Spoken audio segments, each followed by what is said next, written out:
What's up, everybody? We just had a situation where our Tesla screen was all glitchy on the right side. Here's how that looked, and here's how to fix it. Screen is just flickering. Won't let me do anything. I'm gonna try to pull anything up in the car. Just doing whatever it wants to do. This side seems to be fine, but this side's all messed up. In order to fix your screen, what you have to do is reset the screen. I'm going to show you easy steps on how to do that.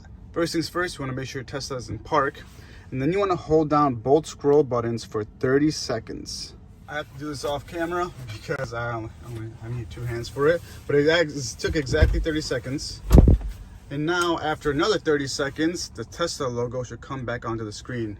I actually did this in the middle of traffic because the screen was really bothering me. So the car still will drive. If I put the brake down and put it in gear, it'll still move, which is good.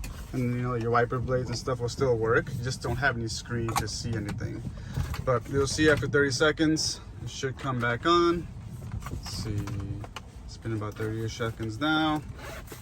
And it actually took about a minute. So after a minute, you'll see the Tesla logo. It'll match the logo that's on your steering wheel. Big baller status, and then boom, screen turns back on and it's officially reset.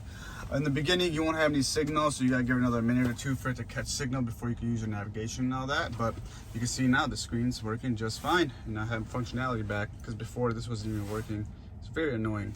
So it's cool. You can even do it in the middle of traffic if you need to. Hope this video helped you. Took me a little bit to find out how to do this, so I figured I'd just make a video on my channel. Thank you for watching, and Tuner World out.